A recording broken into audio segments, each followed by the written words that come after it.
C'est assez difficile de faire un tri, Mmh. car en fait, tout est important.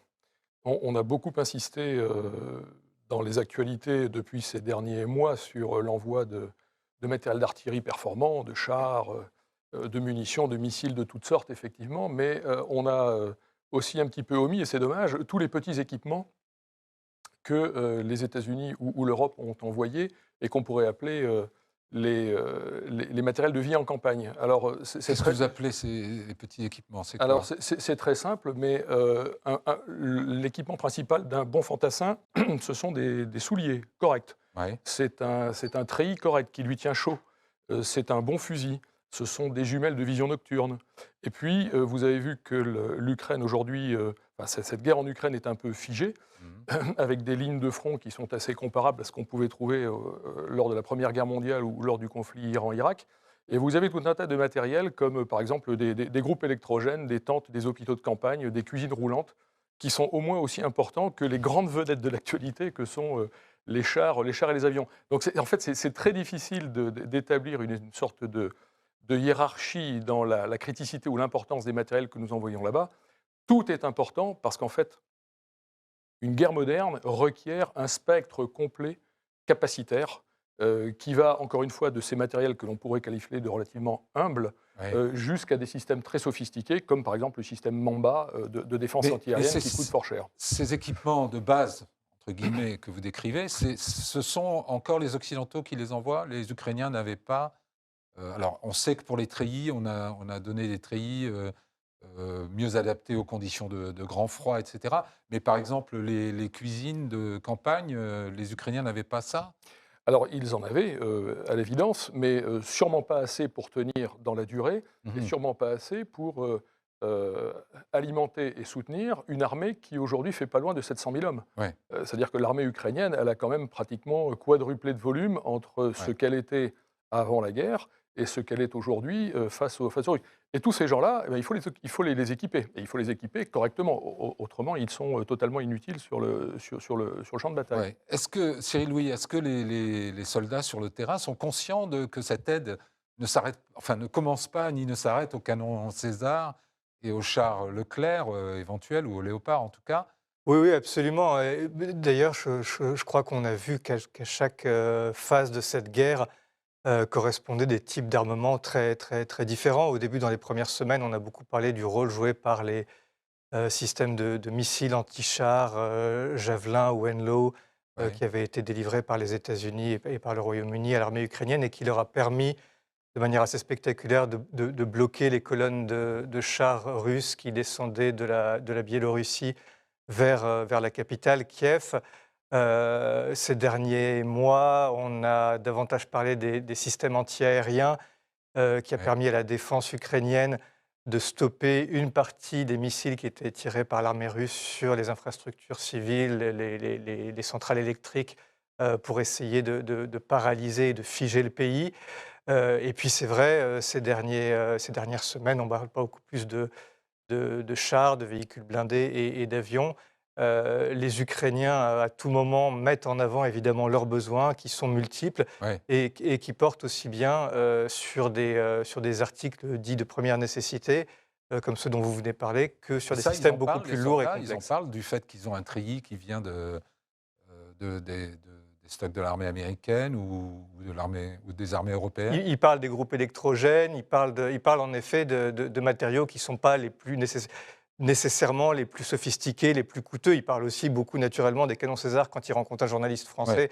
Ils ne tarissent pas Et ils d'éloges. sont conscients qu'ils ont un équipement de base supérieur à celui des Russes? Oui, tout à fait. Ils sont conscients qu'ils sont mieux équipés à tout Ils point de sont moins vue, nombreux, ça c'est clair, mais ils sont mieux que les équipés. Russes, qu'ils utilisent également mieux le matériel dont ils, disposent, qu'ils sont mieux Ouais, formés, mieux organisés. Ils le mettent beaucoup en avant. Bon, il y ouais, a aussi une dimension de, j'allais dire, de propagande dans ouais. ce discours. Ils ont tout intérêt à Parfois d'autosuggestion aussi. et aussi Il faut garder le d'autosuggestion. moral. Ouais. Général Dutartre, l'aviation maintenant, on commence à voir des MiG-29 polonais arriver en Ukraine, mais on n'a pas l'impression que ce soit vraiment une guerre, dans le ciel, à part les missiles qui effectivement tombent sur les villes. Ils sont où les pilotes, Alors, contrairement à tous les conflits depuis la guerre du Golfe, l'aviation est très discrète, en fait. Ça tient à plusieurs choses. La première chose, c'est que la stratégie russe a été partielle, c'est-à-dire que la première chose qu'elle a fait en 48 heures, c'est de détruire tous les centres aéronautiques. On dit centres aéronautiques, ça veut dire les bases aériennes, les systèmes radars de détection, les radars eux-mêmes, les systèmes de commandement, les missiles solaires principaux.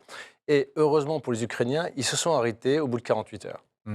C'est-à-dire qu'il reste quelques pistes praticables, apparemment. Il reste pas mal de choses. Dans Et l'ouest, heureusement dans le pour les Ukrainiens, on le verra, je pense, dans les prochains jours ou les premières semaines. Et souvenons-nous la guerre du Golfe. C'était 2 mois de campagne aérienne non-stop, 24 heures sur 24. Ouais. Et ça n'a pas eu lieu. Il n'y a eu que 2 jours, d'attaque. Donc ça, c'est la première particularité, si bien que quand même l'aviation ukrainienne a été clouée au sol. Deuxième chose, s'agissant de l'aérien, c'est que, à la surprise des Occidentaux, les Russes n'ont pas utilisé leur aviation comme ils auraient dû le faire, en fait, avec les enseignements de tous les derniers conflits. Troisième chose qui a été observée, c'est qu'ils avaient essentiellement, notamment, des armes défensives. C'est-à-dire que les MiG-29 et Sukhoi 27 étaient essentiellement, si vous voulez, pour intercepter d'autres avions de combat, non pas pour faire de l'attaque au sol de précision. Fort heureusement pour les Ukrainiens, donc il y a assez peu d'attaques au sol qui ont été faites, je veux dire, à longue distance. Ce qu'on a pu observer dans les premiers jours notamment, c'est des tirs de Sukhoi 25 à proximité, mais un peu à l'ancienne, si vous voulez, et extrêmement vulnérables parce qu'ils étaient en basse altitude et donc vulnérables à tous les missiles solaires courte portée qu'un fantassin peut avoir. Et même chose pour les hélicoptères. Donc ceux-là, on les voit plus, ou plus beaucoup, parce qu'ils ont eu d'énormes pertes, peut-être 90 appareils, comme ça, dans les premiers jours ou premières semaines. Et c'est la raison pour laquelle, si vous voulez, l'aviation maintenant russe tire à longue distance. Il n'empêche que l'espace était très utilisé, notamment avec les drones. On va revenir sur les on va drones. revenir Je sur voudrais d'abord qu'on écoute juste brièvement le président Zelensky qui, fin mars, demandait aux Européens justement des missiles et des avions de combat. Перше, попри те, що кожна година на полі бою має значення, затягування із постачанням далекобійних ракет для України вже значне. І це не дає нам можливості відкинути позиції російських терористів, зокрема від Херсону, від Запоріжжя і інших наших міст, які постійно обстрілюються російськими далекобійними ракетами. Лише вчора, другий приклад, я вдячний Польщі та вдячний Словаччині за прийняті рішення щодо мігів для України. Це вагомо посилить захист нашого неба, але ми потребуємо сучасних літаків, і саме про них ми з вами говорили. Хіба є раціональна мотивація у затягуванні щодо сучасних літаків? Nicolas Barotte, on va leur donner des missiles et des avions de combat occidentaux? Sans doute, Ukrainiens. la guerre sera longue, il y a plusieurs phases. Là, aujourd'hui, sans doute que les Ukrainiens ont besoin effectivement d'artillerie, de chars, de munitions, de carburant, etc. Mais sur du long terme, pour pouvoir protéger leur espace aérien, ils auront aussi besoin d'avions. Alors il y a un peu de temps de formation sur les avions occidentaux. C'est pour ça que les Polonais et les Slovaques leur ont donné des MiG qui sont utilisables tout de suite, ce qui leur permet d'éviter que les Russes reprennent une supériorité. C'est qu'il y a un enjeu, c'est que là on voit bien que après tous les mois d'hiver, tous les stocks de missiles antiaériens livrés par les Occidentaux sont un peu arrivés à épuisement. Ce qui vaut une possibilité Donc on est dans pour les cette Russes. phase où les Russes pourraient de nouveau prendre la supériorité dans le ciel. Ils pourraient tenter. Donc, renforcer les capacités aériennes des Ukrainiens, ça permet effectivement d'empêcher les Russes de reprendre une forme de supériorité locale. Général Dutard, juste un mot sur la formation. Quand on est formé à piloter un MiG-29, pour piloter, par exemple, un Mirage 2000, il faut beaucoup d'apprentissage ou finalement ça va assez vite? Les formateurs ont l'air de dire que les Ukrainiens apprennent vite. Alors, ils peuvent apprendre vite, mais en termes aéronautiques, vous ne pouvez pas aller si vite que ça, en fait. C'est très différent, donc. Ça dépend vraiment de votre expérience et votre niveau de formation initiale. Si on fait de l'échelle de 1 à 7, pour faire un chef de patrouille, si vous voulez, ce Mirage 2000 ou sur F-16, il faut 7 ans. 3 ans et demi, vous êtes rentable.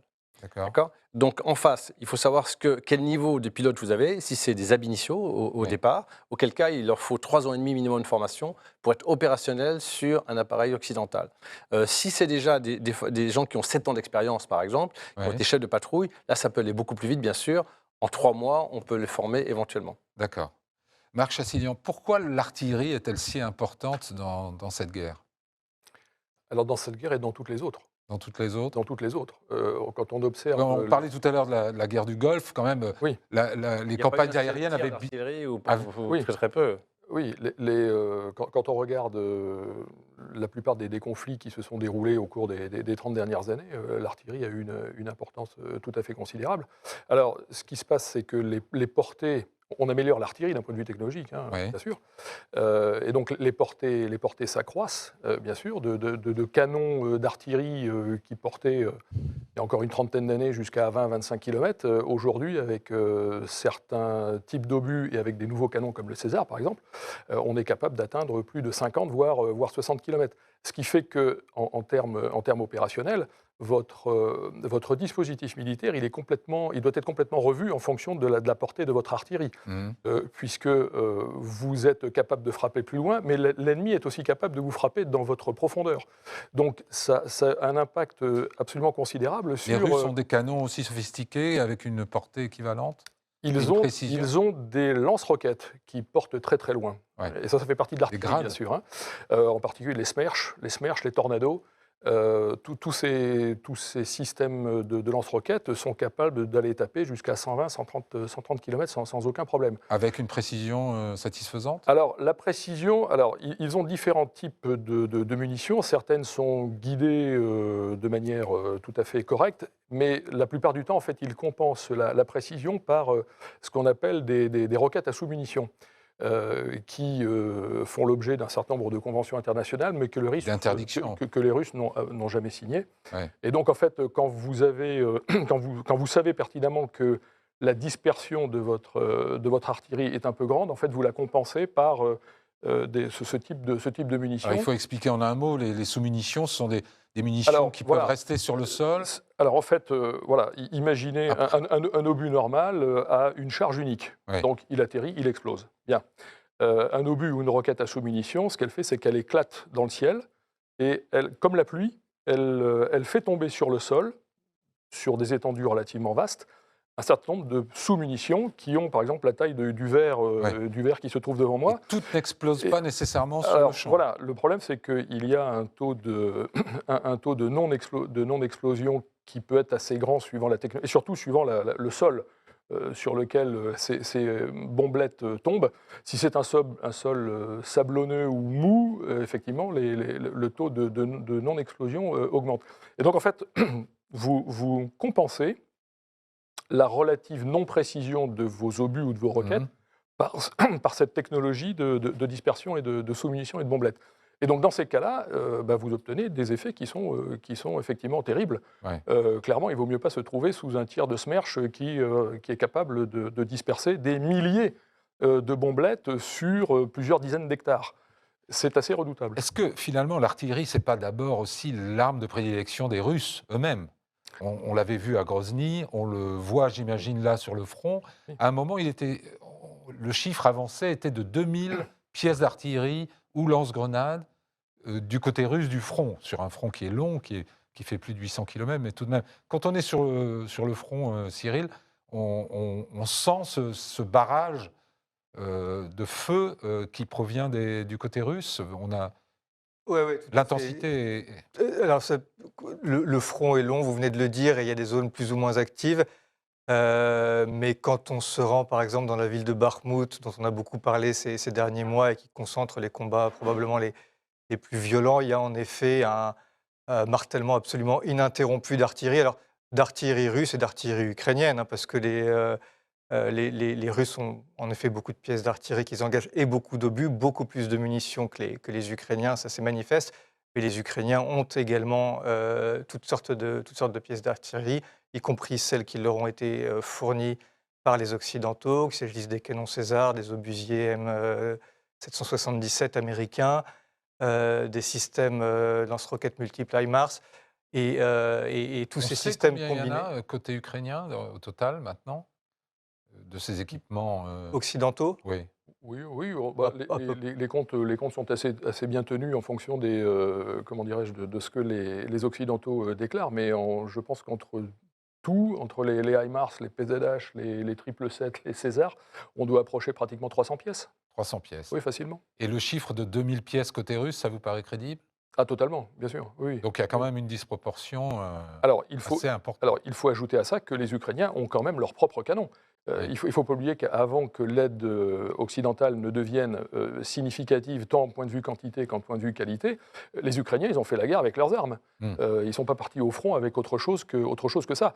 Et l'armée ukrainienne était déjà, pour une armée européenne, enfin, avec les standards que nous avons maintenant j'allais dire, d'armée d'échantillons, on peut dire que l'armée ukrainienne était plutôt relativement bien dotée à la fois en chars et en artillerie, numériquement parlant. Après, la qualité, c'est à discuter, mais numériquement parlant, ils avaient quand même un parc d'artillerie qui était tout à fait significatif. Donc, aux pièces occidentales, en fait, les pièces occidentales ne viennent tout simplement s'ajouter qu'au parc d'origine de l'armée ukrainienne qui était tout à fait intéressant. Mais sans inverser Mais la ce qui permet disproportion. peut-être de mesurer la symétrie Oui. des forces entre les deux armées, c'est le volume de munitions qui sont tirées. Ouais. Ce qu'on dit d'après ce que publient les services de renseignement occidentaux et les instituts de recherche sur ce conflit, c'est que à l'acmé du conflit, au moment où les échanges de tirs sont les plus violents, l'armée ukrainienne a tiré jusqu'à 7000 munitions par jour.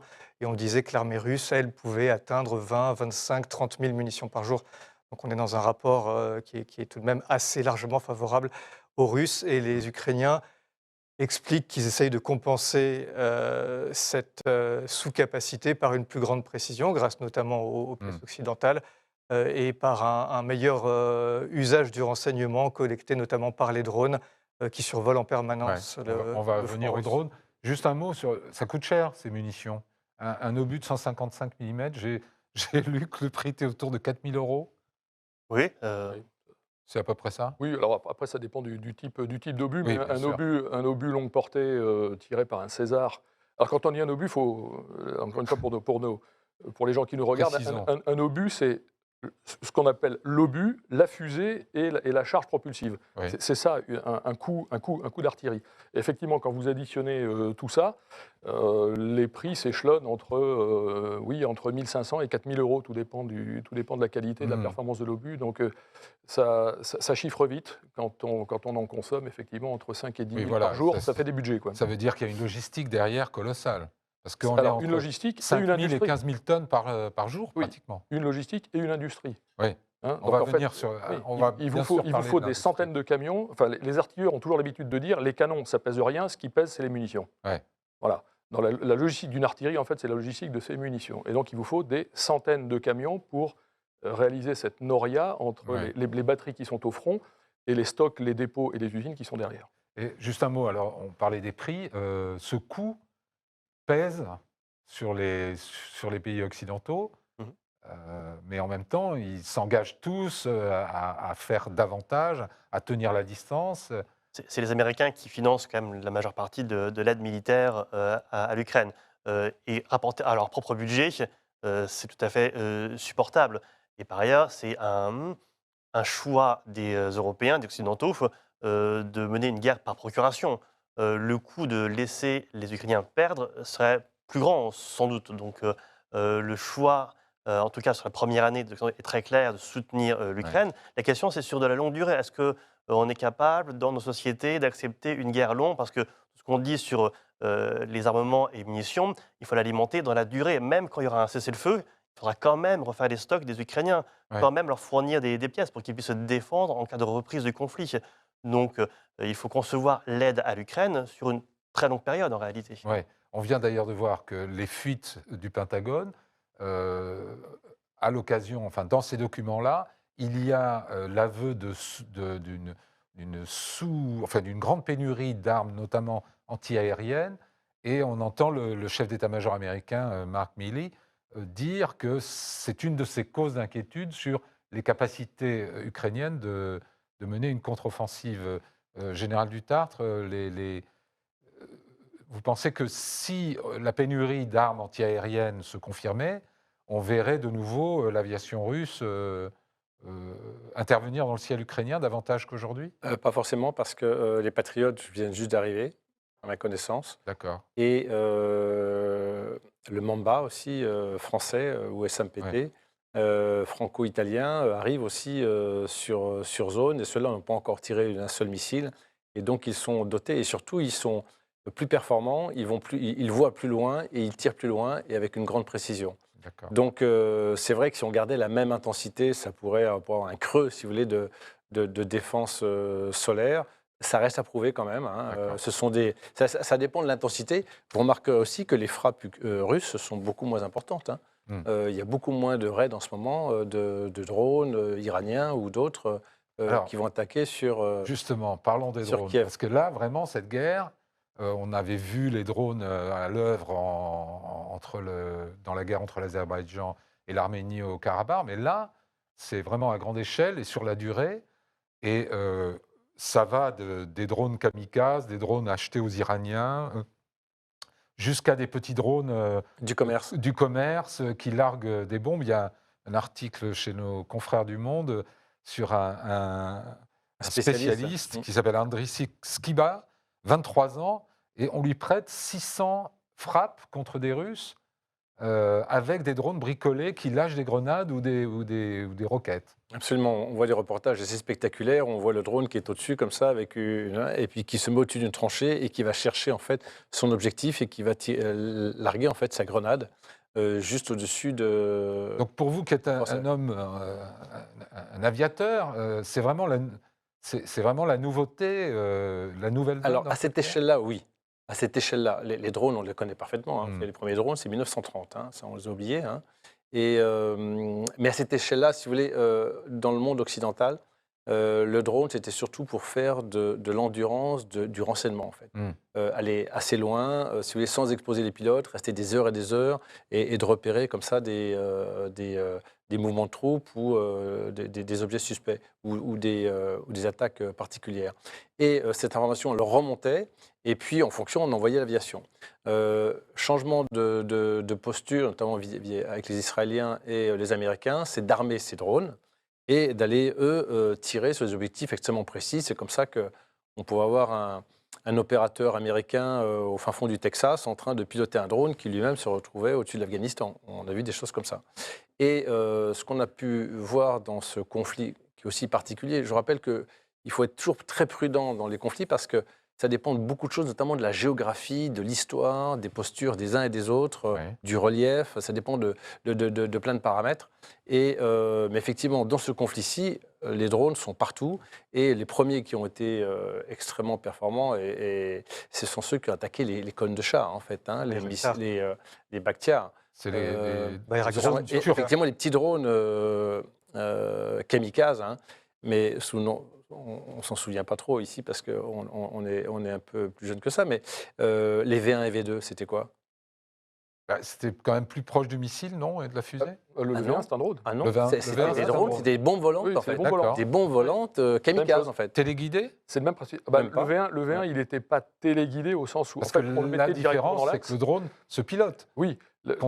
comme un avion, oui. et contrairement à un... Oui. Pas toujours. C'est-à-dire qu'il se pilote au début, peut-être, mais au bout d'un moment, si vous l'envoyez très très loin, il ne se pilote pas forcément. Ouais. Ce qu'on appelle des bombes volantes, vous leur donnez une cible et puis elles vont toutes seules. Elles se pilotent toutes seules. Mais je veux dire, il n'y a pas forcément un Le V1 opérateur. est un drone. Il n'y a pas forcément un opérateur derrière. Alors que les petits drones qui sont sur le champ de bataille, qui vont aller faire la reconnaissance, comme celui de notre spécialiste de 23 ans qui va larguer, lui, il le pilote en direct et puis il va larguer juste sa grenade. Cette nouveauté-là, elle est quand même prise en compte aujourd'hui par les armées occidentales.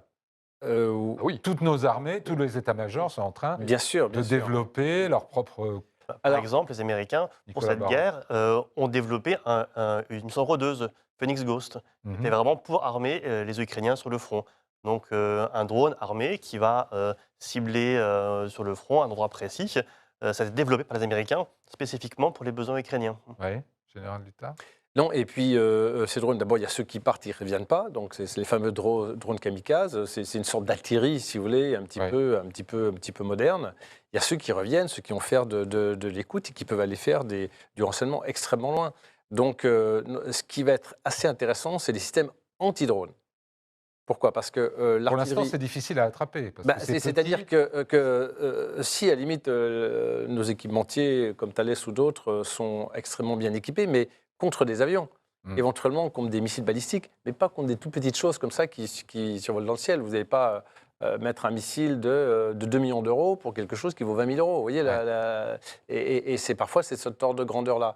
Donc ça, c'est une vraie réflexion, si vous voulez, de protection de zones contre des petits drones comme ça, notamment les drones et ça, iraniens. on n'en est qu'au début Oui.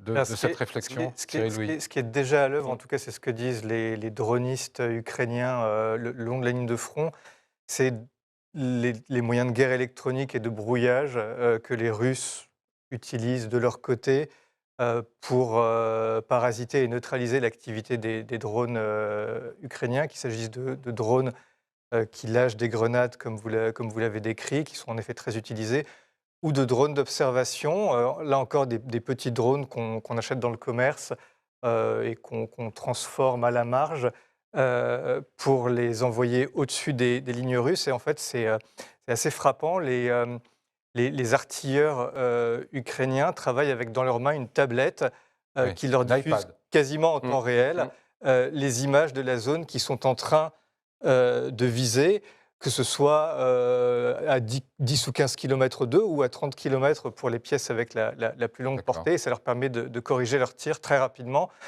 Ça, j'ai l'impression que c'est une application qui, généralisée à ce point, est assez nouvelle.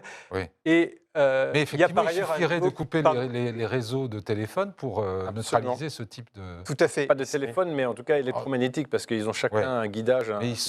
Ça, et la deuxième limite de la chose, c'est que par temps nuageux et l'hiver, l'Ukraine est un territoire qui est assez souvent recouvert de nuages. Ils perdent beaucoup en efficacité. Je voulais juste ajouter un point, c'est que les Ukrainiens qui expliquent très volontiers avoir été formés au système de commandement et d'information de l'OTAN ont acquis, me semble-t-il, une grande efficacité dans le partage des informations collectées par les drones. Aujourd'hui, dans les centres de commandement de chaque bataillon ou de chaque brigade le long de la ligne de front, on peut avoir accès très facilement à des images filmées en temps réel par d'autres unités, et ces unités se les partagent entre elles. Et ça, c'est nouveau. Oui. Parce que le principe avant européen ou occidental, c'était que vous aviez un PC comme Tavernier à l'époque. Ça remontait à l'état-major avant de redescendre. Ça remonte tout, en fait. Non, et vous descendez très, très peu d'images sur le sol. Ouais. Or là, vous faisiez ce qu'on appelle la fusion d'informations, avec des images, avec des renseignements électromagnétiques, des positions. Et ce qui est nouveau, ce que vous disiez très, très justement, Cyril, c'est que sur le front, maintenant, chaque unité quasiment a son petit PC d'informations. Et ça, c'est assez nouveau et c'est très décentralisé et c'est très efficace. Alors, venons-en à un autre point de notre discussion. Est-ce que la suite de la guerre dépend entièrement de l'aide occidentale, de l'aide militaire occidentale à l'Ukraine? Marc Chassilian. Je le crains, puisque l'industrie ukrainienne n'a aujourd'hui pas les capacités. Alors, c'est une industrie qui existe, hein, souvenons-nous et qui continue en temps de guerre. Et qui continue en temps de guerre. Souvenons-nous que du temps de l'Union soviétique, l'Ukraine concentrait à peu près un quart de toute l'industrie militaire de l'URSS. Donc c'était considérable. Il y avait des usines absolument fantastiques en Ukraine, dont la plus grande usine de chars qui se trouve à Kharkiv, le complexe Morozov. Mais il y en avait d'autres, à Dniepropetrovsk. Et elle tourne toujours, cette usine Morozov? Alors, elle tournait jusqu'à ce que le conflit ne se déclenche. Elle tourne de nouveau, depuis que Kharkov a été plus ou moins libéré. Donc il y a une industrie ukrainienne. D'ailleurs, quand on se rend dans un certain nombre de salons internationaux, il y a un stand ukrainien, de l'industrie ukrainienne, et on voit un certain nombre de... Ils exportent. Ils exportent. C'est étonnant. Alors, ils exportaient. Ils ont de gros besoins. Ils exportaient. Il faut mettre les phrases au passé. Ils exportaient. Ils ont une gamme de produits qui est tout à fait complète. Ça va de l'équipement pour fantassins jusqu'à des lance-roquettes, des missiles et des drones, bien sûr, et des chars. Voilà. Bon, le problème aujourd'hui, c'est que cette industrie, d'abord, elle souffre beaucoup. Un certain nombre d'usines ont été détruites. Certains personnels ont été mobilisés et ont rejoint les rangs de l'armée. Il y a des difficultés d'approvisionnement en électricité, puisque si les Russes tapent les centrales électriques, c'est pas pour rien, c'est pour arrêter quand même arrêter le pays. Donc c'est une industrie qui souffre. Et de toute façon, cette industrie est dans l'incapacité totale de fournir au quotidien ce dont l'armée ukrainienne a besoin, en particulier en termes de munitions et de tout un tas d'autres matériels. Donc l'aide occidentale, elle est vitale pour la poursuite de la guerre, dans à peu près tous les domaines. Oui. Clairement, hein, aéronautique, missiles, systèmes Il terrestres. semble qu'on soit à un voilà. point où les munitions sont vraiment un... Alors clé. les munitions, C'est c'est un, toujours, mais- les munitions, c'est un vrai défi que j'explique en 2 chiffres. Donc on l'a dit tout à l'heure, entre 5 et 10 000 obus tirés par l'armée ukrainienne par jour, hein, quotidiennement. La capacité cumulée de la France et de l'Allemagne, c'est d'à peu près 50 000 obus par an. Bon. La capacité américaine, c'était, jusqu'à ce que le dernier budget soit voté, c'était 20 000 obus par mois. Donc 20 000 obus par mois, ça fait 3 jours de tir, hein, pour les Ukrainiens et pour ce qui Et concerne... alors, ils sont passés à 90 000, je Alors, crois, hein, ils sans en train. vont passer à Ouais. 90 000, mais là, il y a un bémol que beaucoup de gens n'ont pas forcément identifié, c'est que ces 90 000 obus, il y en a les 3/4 qui vont partir dans le Pacifique. C'est-à-dire que la capacité munitionnaire américaine n'est certainement pas tournée à plein régime et à 100% pour alimenter le front ukrainien. Les Américains ont une priorité absolue qui n'est pas l'Ukraine. Les Américains ont une priorité absolue qui est de gagner une guerre dans le Pacifique face à la Chine. Et aujourd'hui, les capacités industrielles américaines, qu'elles soient de munitions ou d'autres types de matériel, sont essentiellement tournées vers la reconstitution des stocks dans l'Indo-Pacifique, qu'il s'agisse de munitions, de missiles en particulier. Donc, cette remontée en puissance des industries occidentales dans le domaine des munitions, puisqu'on parle des munitions, elle est certes tout à fait appréciable, mais il ne faut pas oublier qu'il y en a une grande partie qui, de toute façon, n'ira pas en Ukraine. Ouais. Une grande partie ira pour les États-Unis dans l'Indo-Pacifique, et pour ce qui nous concerne, c'est tout simplement regarder nos stocks qui sont extrêmement faibles. Et ça a été une grande révélation pour tout le monde de voir que nous avions si peu d'obus en stock et en réserve. Un autre chiffre, sans vouloir être lourd sur ce sujet, l'Allemagne a livré des canons qui sont certes très beaux. Elle a livré 16 500 obus, c'est-à-dire 2 jours de tir. Et c'est tout ce qu'elle peut faire. Et c'est tout ce qu'elle peut faire. Alors, Donc voilà, oui, ça vous donne une idée, de l'ampleur du problème. On fait beaucoup et en même temps, on ne fait pas assez, compte tenu des besoins militaires. C'est pour ça qu'il y a une remontée en puissance qui a été réclamée, demandée en Europe des Occidentaux au sein de l'OTAN pour augmenter les moyens de production de munitions. Après, il y a des difficultés industrielles, c'est que les chaînes de production n'ont pas été dimensionnées pour produire autant, il faut les transformer. Il y a des problèmes de goulets d'étranglement, les poudres par exemple, qui sont essentielles pour les obus. Ça, on n'a pas forcément la main dessus, il faut exporter la matière première. Donc il y a toute une industrie à remettre en marche, en œuvre, pour être capable de produire suffisamment. Et comme vous l'avez dit, il faut aussi construire des stocks nécessaires aux armées Les européennes. décisions politiques, puisque ça dépend de décisions politiques, sont prises de relancer cette filière, de la stimuler. Oui, il y a des plans qui sont annoncés dans le cadre de l'économie de guerre, ce qu'a dit le président Macron avant l'été, mais qui tardent à se mettre en œuvre. Dans le budget de la défense 2023, il y a 2 milliards d'euros 2 milliards qui pour sont des munitions, pour les munitions. pour des achats de munitions, Voilà. qui ne sont bien entendu pas toutes destinées à l'Ukraine. Et comme vous le disiez, le ministre des Armées a annoncé un doublement des livraisons de munitions à l'Ukraine. On passe de 1000 à 2000. On voit bien que 2000 quoi, obus.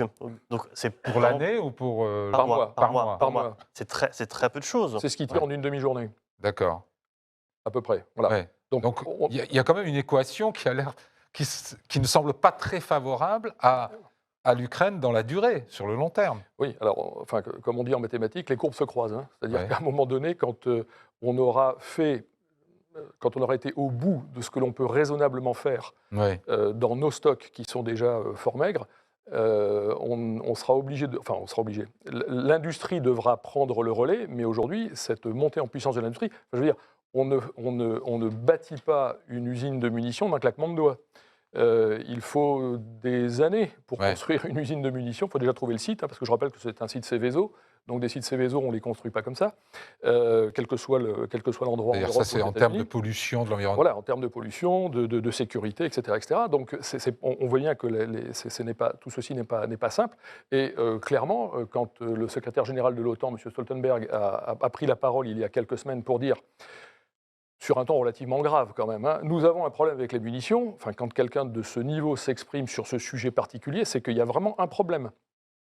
Clairement. Et il faudra plusieurs années pour le résoudre. Et il faudra sûrement plusieurs années pour le résoudre. Donc, moi, je ne connais pas l'issue de cette guerre, combien de temps ça va durer, enfin, personne ne sait, je crois. Je ne m'avance pas beaucoup en disant ça. Mais clairement, le sujet des munitions, on l'a dit tout à l'heure pour les missiles solaires, on a livré des batteries de missiles solaires, tout ceci est très bien, mais on a livré quelques douzaines ou quelques centaines de missiles. Quand les Russes balancent une salve de 70 ou 80 missiles, que ce soit des drones ukrainiens ou des missiles de croisière sur Kiev ou sur les autres villes pour détruire les infrastructures, en fait, vous avez 100 missiles qui partent dans le ciel et vous avez plusieurs dizaines de millions d'euros qui partent dans le ciel. Alors certes, ça permet d'arrêter les missiles et les drones russes, mais ensuite, quand vous regardez vos stocks derrière, vous dites « Ah ben oui, mais c'était une salve de trop et je n'ai plus rien à tirer ». Là, on fait le lien avec les drones, c'est que faire un drone Shahed, c'est quelques milliers d'euros pour l'intercepter. Si on utilise un missile de haute précision, on gaspille de l'argent. Et donc la balance entre fabriquer des drones pour les Russes est beaucoup plus facile et favorable. Ils peuvent en envoyer des salves. Général Duttard. Non, mais c'est pour ça qu'il faut des systèmes de défense. Vous parlez du Shahed iranien. Le meilleur défense, c'est quoi? Ce sont des bitubes. Des canons. Des canons à l'ancienne, qui peut tirer des petits obus à haute cadence. C'est du quoi? Du 20 mm, du 12 mm? 20, 30, 35, 40. 30, Ouais, même, on appelait autrefois des mitrailleuses. On appelait ça la DCA, la défense contre avion. On appelait ça la DCA.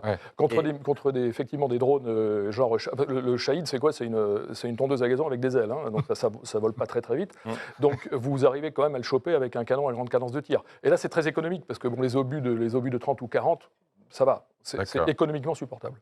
Et je crois que les officiers qui dirigent la défense antiaérienne ukrainienne sont très conscients de la nécessité de construire une architecture de défense qui intègre toutes les composantes des plus sophistiquées, celles que la France et l'Italie doivent livrer notamment, avec des pièces plus rudimentaires, y compris des pick-up qui se baladent dans la campagne avec des lance-missiles Stinger. Exactement. Pour couvrir la totalité du spectre de munitions que les Russes utilisent en ce moment. Et ils se sont organisés parce que ce qui est important, c'est de savoir d'où part le missile. Les Shahed, par exemple, connaissent leur trajectoire, si vous voulez. Et ils ne font pas forcément du slalom, si vous voulez. Ils vont généralement assez en ligne droite. Donc, de connaître après leurs itinéraires, connaître leur point de départ, avoir le système de radar d'information qui vous permet d'anticiper, si vous voulez, et le provisionnement, d'alerter quand c'est à 3 h du matin. Tout le monde n'est pas à 24 h sur 24. Une petite question, est-ce que dans les états-majors, on est surpris de voir que finalement les arsenaux russes ont l'air d'être inépuisables? Vous parliez de salves de 10, 80, 100 missiles. Pareil pour les obus. C'était pour ça qu'on l'appelait la deuxième armée du monde, parce qu'ils avaient des stocks considérables, et en plus, ils les ont gardés, en fait, alors que nous, les vieux... Et ils continuent à produire sur un rythme qui leur permet de tenir... Non plus. Non. Non. C'est-à-dire, eux aussi vont devoir commencer à faire attention. Oui. Ils commencent. Je crois qu'ils commencent. Ça fait déjà bien des mois qu'ils font très attention parce que sur les missiles, peut-être moins sur les. Sur l'ensemble de l'artillerie et sur les missiles, il y a une baisse d'intensité. Et on le voit sur le front. C'est quelque chose qui est ressenti. Souvenons-nous de Prigojine qui haranguait les forces militaires en disant donnez-moi de l'armement. Il se plaignait, mais bon, il y avait peut-être aussi des règlements de compte politiques derrière. Là. Honnêtement, moi, je ne peux pas vous dire que j'ai compté le nombre de tirs sur le front et que je les vois décroître. En revanche, les différents services de renseignement occidentaux, il y a peut-être là aussi une dimension de propagande, mais décrivent très clairement une décélération de l'effort d'artillerie russe au fil des derniers mois. Ils ont engagé énormément de munitions, notamment dans la bataille de Bakhmout. Et apparemment, ce flux-là commence à décroître de manière assez significative. Il y a un problème d'usage aussi pour les missiles. C'est que les Russes ont commencé à utiliser des missiles RR type S-300 pour bombarder l'Ukraine. C'est assez peu précis, suffisant pour faire du dégât, des pertes et semer la terreur. mais ils utilisent des moyens qui sont moins efficaces que ce que les Ukrainiens, à l'inverse, pourraient avoir utilisé. S-300, c'est un système solaire, hein, Oui, en fait, oui, essentiellement pardon, sol-sol. oui.